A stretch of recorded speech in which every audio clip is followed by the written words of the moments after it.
The colonization of South Africa, a unique case. From the 15th century onwards, most of the countries in Africa have been colonized by the European world powers: Great Britain, France, Portugal, Germany, Spain, Italy, and Belgium. South Africa was officially colonized in 1652. Apart from the European colonization being executed from the south of the continent, South Africa also experienced a migration and invasion of people groups from the north. The indigenous people groups inhabiting the country long before these two groups arrived there will be discussed as background to the rest of the video. A few factors that made the colonization of South Africa unique within the African context will be discussed. This video is made without the intention of entering into an argument as to whom South Africa belongs or the necessity of land restitution that is rife at this moment. The intention is to state the facts of the colonization of South Africa from a somehow different angle in order to understand the composition of this country better and to take cognition of the fact that we need to celebrate the notion of a rainbow nation more instead of fighting for personal or political gain. During 1884 to 1885, the Berlin Conference, also called the Congo Conference or West Africa Conference of Health, was held at the request of Portugal and organized by the German Chancellor Otto von Bismarck. He summoned representatives of all the major Western powers of the world to join in and decide on the control of Africa. The representatives came from Austria, Hungary, Belgium, Denmark, France, the United Kingdom, Italy, the Netherlands, Portugal, Spain, Sweden, Norway, the Ottoman Empire, and even the United States. This conference formed the pinnacle of the competition between all the powers for territory in Africa and is commonly known as the Scramble for Africa. Within half a century, Europe conquered almost the whole continent. Having read the comprehensive book of Buckingham on how each of the continents of Africa was grabbed by imperial European powers, especially Great Britain, France, Portugal, Germany, Italy, Spain, and Belgium, it becomes evident that every country in Africa has a unique story about its colonization. Even Ethiopia, who was only colonized for a very short period of time by Italy in 1936 to 1941, and Liberia, who was colonized during the first half of the 19th century. South Africa most certainly has its own unique story. The year 1994 was a groundbreaking year for South Africa when this country became a democracy with the ANC's Dr. Nelson Mandela as the first democratically elected president.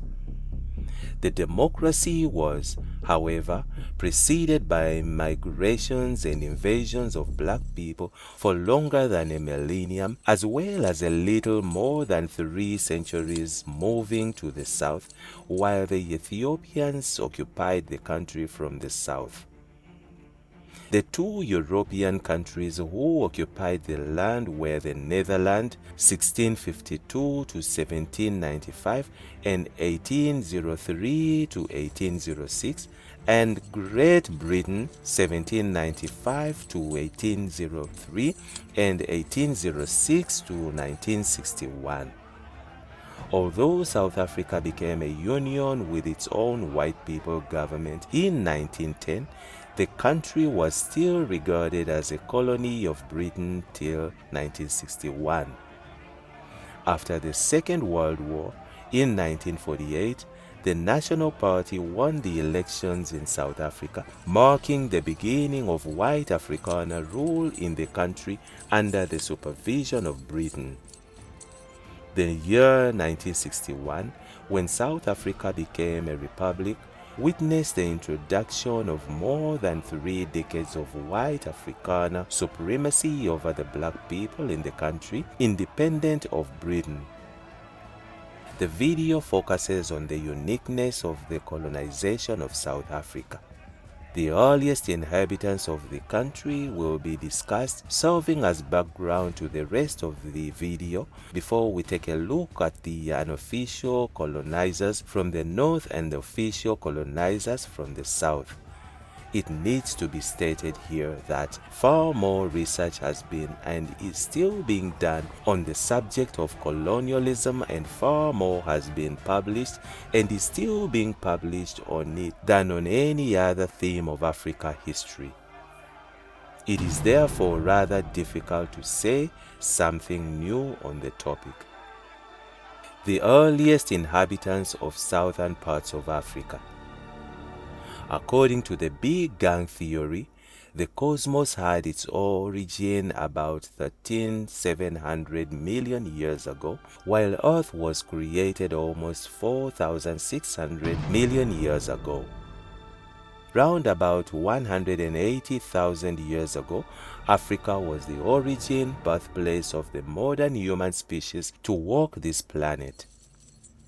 For the past 100,000 years, these modern people also resided in the southern parts of Africa before any other humans, South Africa, long before the people groups from the north and the Europeans from the south came to occupy this part of the continent.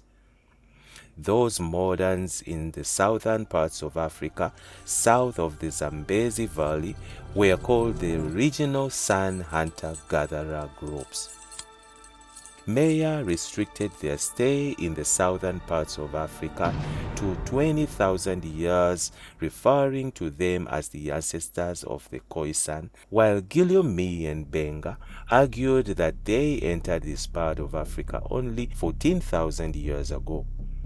These were the indigenous people of this part of the continent. The Khoisan consisted of 2 main groups called the San. They were called the Bushmen by the Dutch, and the Khoi Khoi, also called the Khoi Khoi or Khoikon, who the Dutch referred to as Hottentots.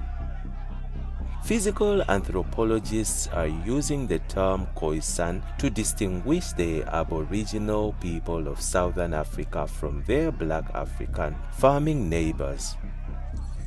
The San people groups traveled all over the southern parts of Africa hunting game, while the Patrolo Khoikon tribes were found in areas with water and enough grazing.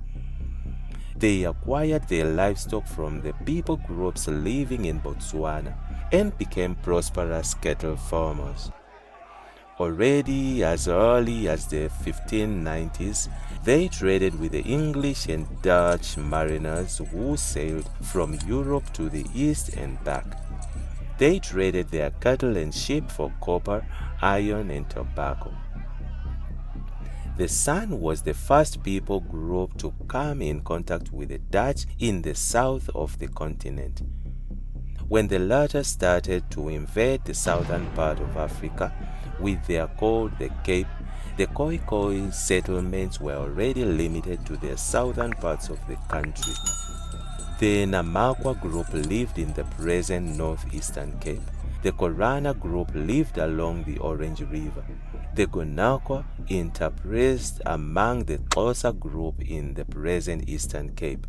The largest part of the Khoi Khoi lived in the well-watered pasturelands of the southwestern Cape.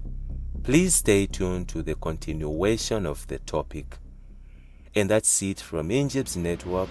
Stay tuned to our celebrity and gossip news.